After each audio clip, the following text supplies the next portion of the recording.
What's up, guys? Welcome back to the Put 'em Up podcast with your host, as always, Rossi G. And we've got a special guest in the building today. We've got my good friend, Ben. Hello, welcome to the podcast. He's going to be our sort of in and out boxing analyst, I guess. He's got a big record of 2-0. So he's been dubbed by Mike Tyson's sparring partner as ain't afraid of nothing doing. I had to drop that in there. I thought you forget about that. Look, guys, we're just going to have a bit of a debate. It's going to be more sort of boxing heavy today. And yeah, I know, I've been smashing out the sort of MMA content because that's what I'm a bit more familiar with. I've always already said I am a boxing casual, but all casuals are welcome on this podcast. There is no discrimination, so get yourself involved. But yeah, what we're going to talk about today, Dutz, is going to be the sort of YouTube boxing, your views, stuff like that. We're going to talk about Jake Paul and TYRON Woodley next week, the sort of UFC versus boxing. Well, can we call him boxing? Not really. I don't know, but we're gonna get into it. But yeah, so me and Dutz been mates forever. Followed his career home and away. the two fighters that he did. No, but that was good though, wasn't it? Into the depths of Blackpool. Into the depths of Blackpool, yeah. We had Blackpool away, Yeah. which you won. Yeah, Against a good fight. Obviously, it's probably about a decade ago now, but you were you were training out of Crew ABC, which is famous for Nathan Gorman. That's a name we can throw out there. That kind of made him. Yeah. He also trained in Stoke a bit as well, I think. Yeah, it's crazy to see his progression, like from knowing him as a kid, like literally tiny, and now he's massive. Yeah. Yeah. And a big name in boxing, like up and coming. Obviously, he's had that setback with Daniel Dubois, but should come back and hopefully rebuild. He'll be fine, mate. He'll be fine. But no, I remember you talking about him back in the day and being like, I don't know if we should say it. He's fucking shit, he is. I remember you You're saying going to get me battered, mate. Yeah, fuck it. You that said it, not me. I always thought he was a great prospect. I remember watching him. I think I watched 3 of his fights, But he was like 13, mate. Yeah, well, at the time. Yeah. Which is obviously weird because I just remember him as being dead small, and now obviously sometimes you see him walking about or whatever in the area, and it's like, fucking hell, he's a big lad, isn't he? Yeah. Obviously, you see him on TV now knocking people out for fun or whatever, and times change, mate. Times change. But yeah, so let's get into this. TYRON Woodley versus Jake Paul. We're friendly to all sort of boxing events, shall we call them? So we're gonna get into it. I mean, it's on Showtime now. That's a big deal, mate. That's that's proper. That's the real deal right there, isn't it? I mean, it's because it draws the eyes. Whether it's the real deal, I don't know if I agree with that so much. Because you've got Jake Paul, who's KSI's younger brother? Yeah. Like, who's he? Yeah. And then you got Ben Askren, which he got beat and he just walked out there smiling because he knows he's made millions. Yeah. And he didn't even put a fight up, did he really? He's arguably one of the worst strikers to be in the UFC. Who, Ben Askren? Yeah. Right. Yeah, never seen him. And he's also he just had a hip replacement, or he needed a hip replacement going into. Hell, so is my nan. Yeah, exactly. Do you know what I mean? Yeah, exactly. Well done, Jake Paul. You knocked my nan out. Yeah, exactly. So, but this guy, right, I just want to talk about, I know obviously you're more boxing, but let me just give the sort of quick breakdown of TYRON Woodley. Everyone's going, he's lost. When was the last time he won a fight? Right? He got beat by Kamaru Usman, current champion, got beat by Colby Covington, who is fighting the current champion again. Yes, he lost last time, but again, he's an absolute killer. He lost against, who was the other one? Vicente Luque, who's the fourth welterweight in the world. And the other one slipped my mind. But he's the other, I can't remember the name of it. It'll come to me. I've talked about it before. But anyway, so he's lost to basically the top 4 people. And I just think to myself, well, you're fighting the best in the world. I don't think that all the slander that he's getting in regards to, he's not won a fight. I mean, he's fought the best mixed martial artists in the world, the top 4 mixed martial artists in the world. And I don't think, people are like, he's washed up and all that. Yes, he's 39, but mate, he's in good shape. And yes, predominantly he's a wrestler, but you've seen some of his videos. He can crack. He's a beast. Yeah. Yeah. So there's been talk about, is he going to take a dive? You know, I'd seen a few people like Ariel Hawani talking about it. Obviously, Darren Tillard, you know, that question had been asked to him, you know, and is he going to take a dive? Because if you need the money, and Jake Paul, who's got a shitload of money, if you were fighting him, right, and I say you're guaranteed $1 million, yeah? Guaranteed $1 million and pay-per-view, small percentage of the pay-per-views. If Jake Paul's people contacted, you know, if you had a team around you and they sort of started saying in a way that wasn't take a dive, it was, we'll give you double your purse if Jake wins. Would you do it? Well, I guess it depends really on his morals and his financial situation. Because if he's like bankrupt, close to getting kicked out of his house, and he lives like a bloody £1 million lifestyle, then he could well take it. But then you've got to think that he's like, how many time world champion? Do you know? 5-time. 5-time world champion. And then to then get beaten by who's like a bit of a joke in the boxing world. As of yet, like, I'm not writing him off. He could knock everyone out, then do Canelo like he's saying. Like, and you know, I know it's a long stretch, but if he does that, you can't argue, can you? But at the moment, we're all knocking him and saying, yeah, he's just in it for the money. But then, going back to your question, Tyron Woodley won't want to lose to a guy who's fought to, I don't like the term nobodies, but like people which aren't particularly that great in the fighting world. They're not. There's no two ways around it, mate. They're YouTubers. Yeah. They're a YouTuber, a basketball player. Yeah. And forget about him, that Nate, whatever his name is. Yeah. Ben Askren, worst striker in UFC. Every single person knows that. Right? And then now he's got someone that can crack. Exactly. So this is his biggest test, but still, it's someone that obviously needs the money because he got a bit too happy-go-lucky because he's 5-time world champion, you would. Do you know what I mean? You know, all these offers, I've seen him at like Dan Bilzerian parties. I've seen him. That's where all his money's gone then. Yeah, exactly, mate. Into his pockets. Yeah, exactly. On strippers. Yeah. So, you know, he likes his nice cars. I think he said himself to Michael Bisping, I like the nice things. You can get a bit caught up in it, can't you? Do you know what I mean? You go from sort of having maybe 5-6 million and properties owned to, you know, I am buying dinner every single night. You know, and I think he's, you know, pursuing a music career. Opera. Yeah. That'd be good, wouldn't it? Imagine him in bloody Rome belting it out. It'd be good. But yeah, so he obviously needs the money. Don't get me wrong. I really hope that there's no dodgy doings behind it. I really hope there's not. You know, I'd like to think that he's not going to take a fall. But if someone puts £1 million in front of you, when you've seen that Ben Askren's just kind of gone off into the distance, and they'll say, we'll give you £1 million, you don't have to get knocked out, but you've got, you know, you're going to lose. Well, I think whatever happens, there's always going to be your critics. Look at like Mayweather and Logan Paul, like people saying he was knocked out on his feet and Mayweather's holding him up. So unless he's like literally sparked out, people are going to question it no matter the result. Yeah. Like, and you get dodgy enough decisions by the referees, and the judges, sorry.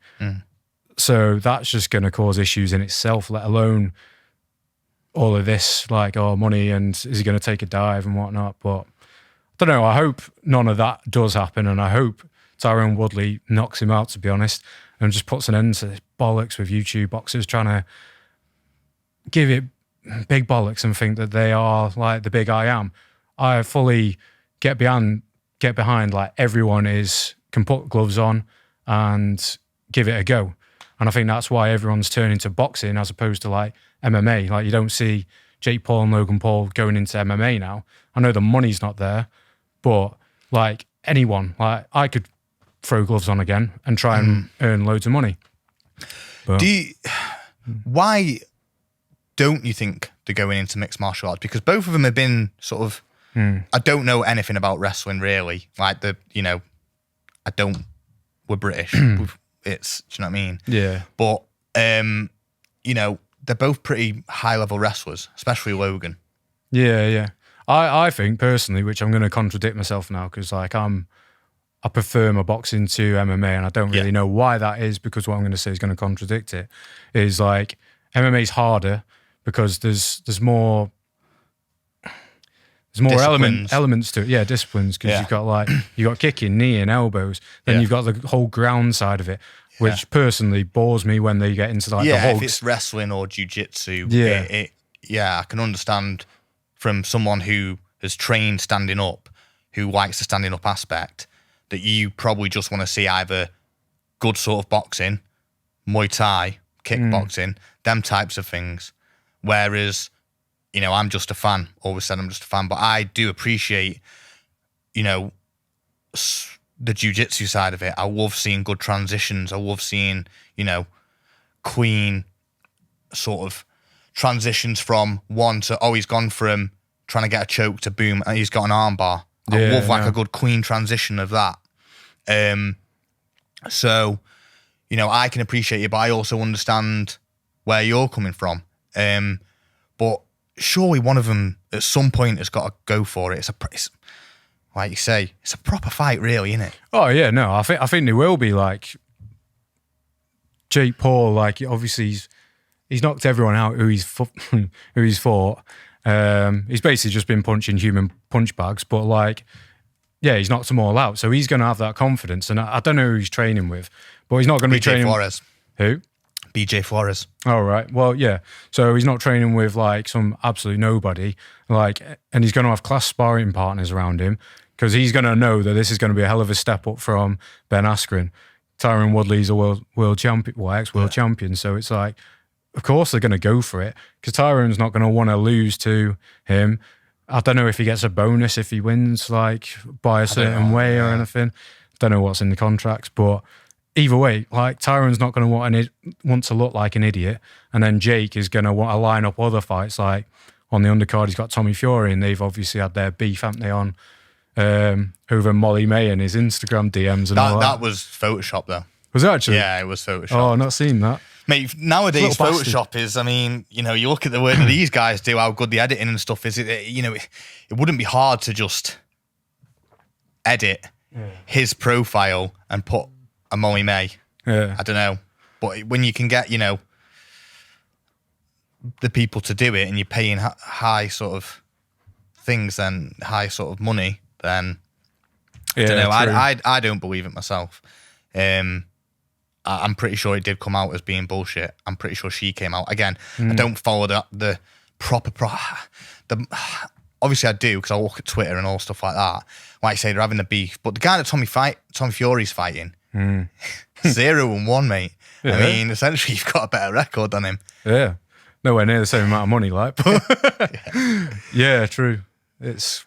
I don't know how that ends up happening when, like, I think he's 6 or 7-0. He's knocked out nearly I think he's knocked out 5. And yeah, why is he fighting somebody with a losing record? I don't understand. Well, he was 10-0 as an amateur, wasn't he? And then I think, I think he's actually, his most recent one against that Scottish lad, who I can't remember the name of, was exactly. But, I think he's like 4-5-0, something like that. It's single figures. But, he's obviously a good fighter, and he's building it up the right way. Going on to the YouTube boxing side of things, does it frustrate you as a fan when you see the likes of these YouTubers that come out of nowhere, have one fight, and get millions of pounds, where there's people like an Anthony Croller or even Nathan Gorman who've built themselves up, and probably, I don't know how much they're getting, but they're not getting as much, but the true like you say, you were watching him box since he was, what, 11, 13, 12, whatever.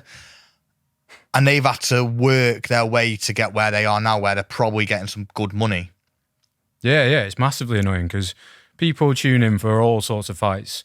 But yeah, you've got, like, I can remember not too long ago, you had Josh Taylor, who was fighting to unify, I forget what weight division he fights at now, but he won and he unified the division. But then I think it was either the same weekend or the weekend after, you got Mayweather Logan Paul, which absolutely dwarfed the numbers and the money side of it. And I get it because like Mayweather, fair enough, he's built his career.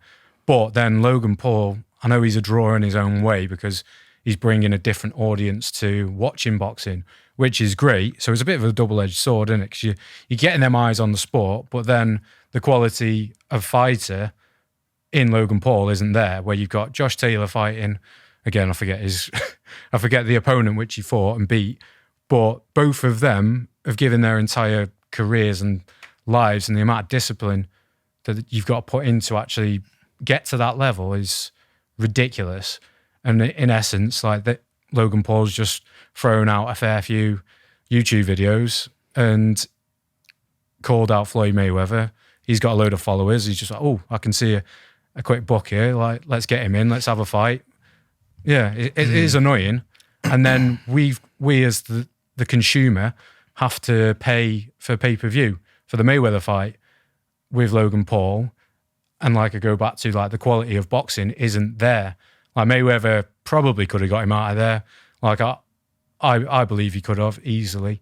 I don't think he was putting his pedal to the metal basically. And then but then you got to pay for Josh Taylor and whoever his opponent was as well. But there you're getting the quality of both fighters as opposed to just having Floyd Mayweather on the other fight.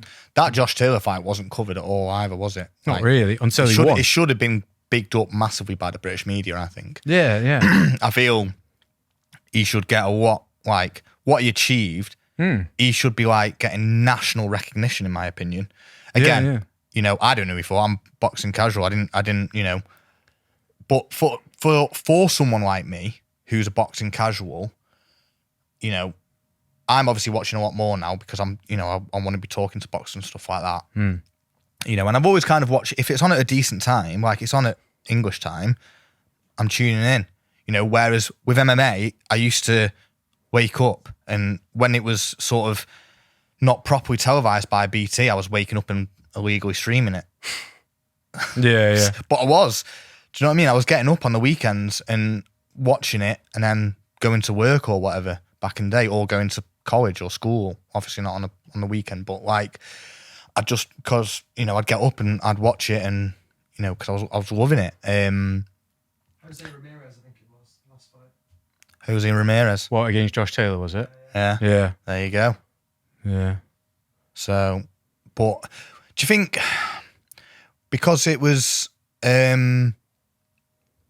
like at a bad time, that's why it didn't get as much coverage, that particular fight? Like, do you think because of what it was, because it was a YouTube event, obviously Logan Paul versus Mayweather, Mayweather's always going to draw a crowd, isn't he? Yeah. But still, just like you say, I don't think it doesn't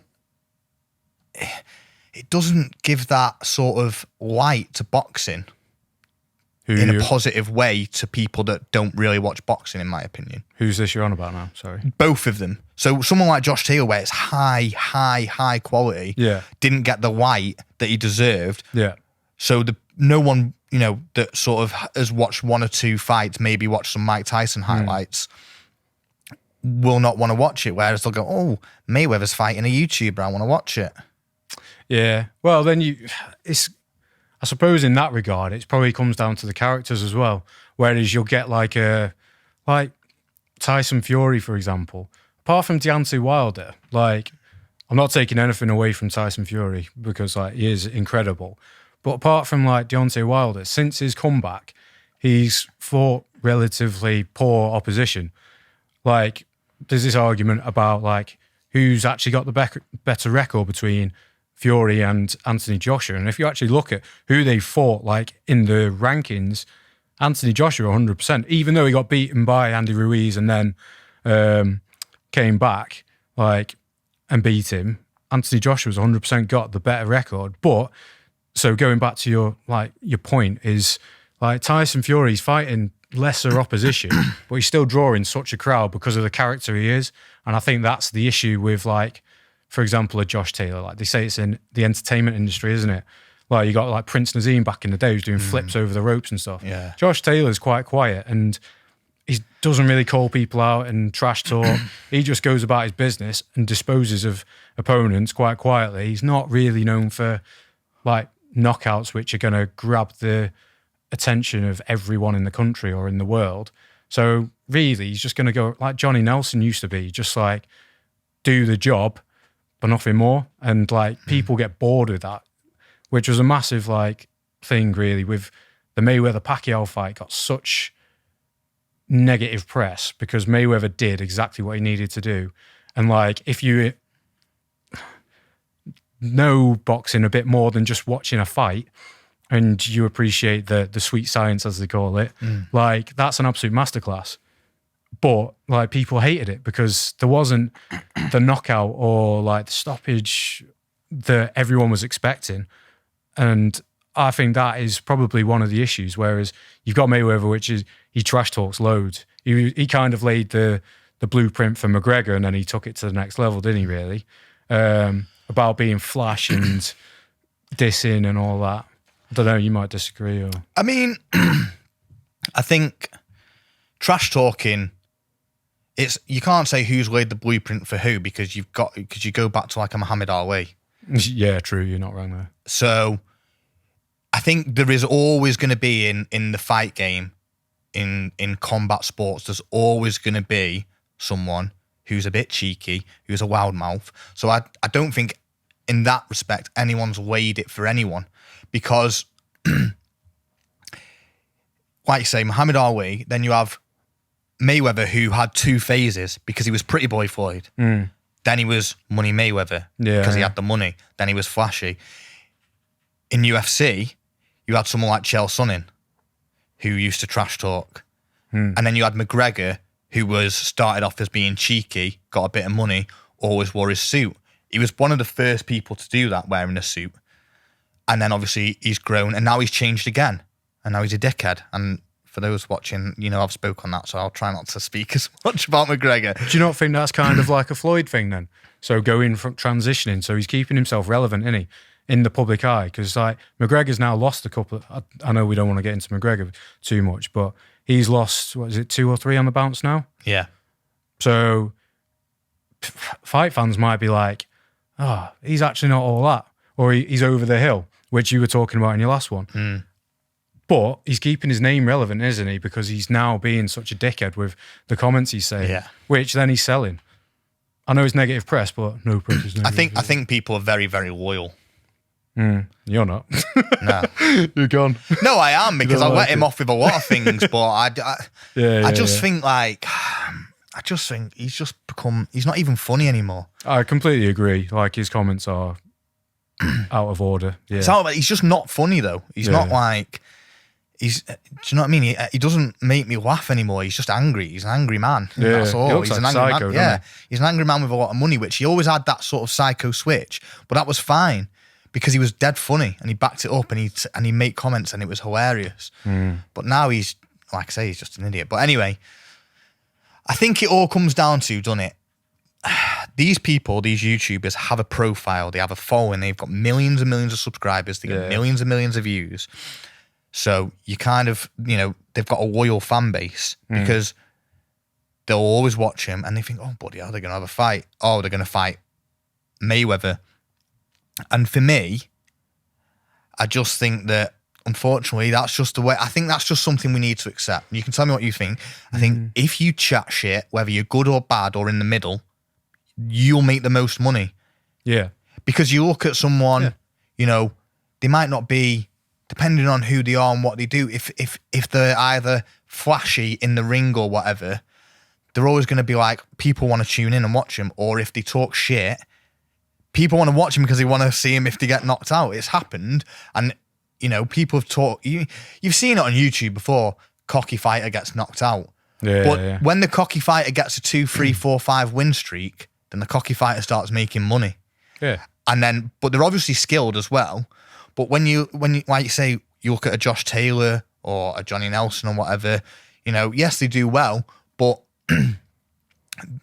essentially, they're never going to make as much money, unfortunately. Like these YouTube boxers, like TYRON Woodley saying it's his biggest paycheck. Yeah.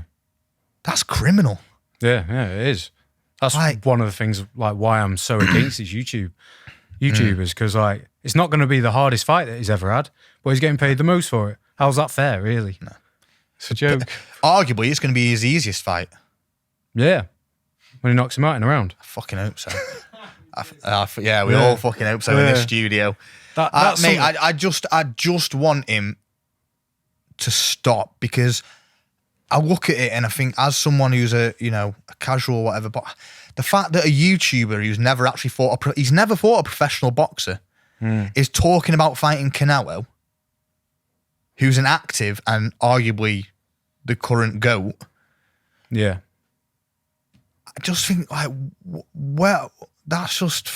But I don't know if it has got potential, because I think Canelo for me is someone that still fights for honor, and we'll go on to this in our next episode. But I just think the fact that I just fucking hate it. I just hate it. I just want it to stop. Yeah. Well, I think, like, going on from that, like, it will, because I think, like, as much as I hate it, we've talked about it, like, privately before, about how fickle boxing can be, about the O. And I think once, like, and I don't agree with it, because, like, all of the great champions, like, of the past have come back from losing, or modern, like, you've got Anthony Joshua who's come back and he's back up there again. But they're so fickle, aren't they? Like, I think if you get, like, Jake Paul, and hopefully if you get sparked by Tyron Woodley, that'll be it. Nobody will give a shit. And I hope that happens. Yeah, I genuinely hope that's the end. So, to wrap it up, give me a prediction for the fight, and again, give me the aftermath of what happens depending on who wins. I reckon Tyron Woodley in the first round. Towards the end of the first round, big 1-2. Left, right, come through the middle, knock him out. And the aftermath, Tyron Woodley will probably retire, make a load of money, sail into the sunset. Jake Paul will probably call out Tommy Fury, because I think that's already in the lines, like pipelines. Do you think if Jake Paul wins in any method, what happens then? I still think that the Tommy Fury thing will happen, personally. Either way. I feel like, with the social media kind of the interest in it that they've generated, I think it'll happen. And I think putting him on the undercard is kind of already, like, setting it up, really, laying the foundations, in it.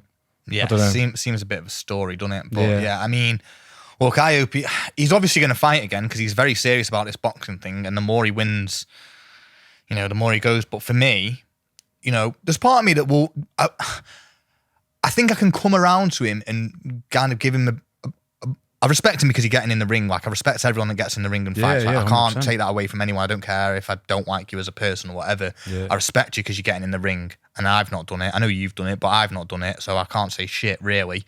But I can say shit because you're forever talking shit. I'm a fan. Yeah. And a wannabe journo. But I don't mind if he really wants to do it. But for me, the one thing that I need to do, and my message to all these YouTubers, that if you're really serious about boxing, go and find a local gym, right? Instead of paying all these like big money, go and support your local gym and go and have amateur fights every month, because you can get them easily. Go and have 10, 20 amateur fights over the next 2 years, then go pro, make your money, because then you'll actually be decent. You will have a load of experience at still a decent level, because now there's no head guards and stuff. So you'll still be at the risk of getting knocked out. So go to your your local ABC and learn the fundamentals, get good, and then go out and do it. That would be my message, really, because I just think you're supporting the community and you can document it all still. So you're still making YouTube videos, you're still making your money off that. And then you can get in there and you might actually be all right. You might be decent. Jake Paul can obviously fight a bit. I'm not taking that away from him. But I just think to myself, go and fight a boxer and then I can give you more credit. If you actually fight a boxer, if you go and fight Tommy Fury, you actually win. Yeah, that's it. Then fucking, what can I say? Yeah. Nothing. You fought an actual professional boxer and, you win. And even if you lose, I'll go, well, at least you fought a professional boxer. And then after that, you'll see how serious once he loses. Yeah, if he comes back. Once he's taken a bit of punishment, because right now he's only had fights that have lasted the first round. So once you're 6-7 rounds in, you're in that deep water. You're gonna know whether it's for you or not. Do you know what I mean? So yeah, my prediction is Tyron Woodley wins, because I think Tyron Woodley is a monster, and I think he'll win. And hopefully this will be the last episode. So thank you very much, Dutz, for coming in and talking about that. We're obviously going to collaborate again and do some more stuff. This has been the Put 'em Up podcast, guys. Don't forget to like, subscribe, comment, give me feedback, and I'll have it out with you in the comment section if needs be. So, Put 'em Up podcast. Nice one.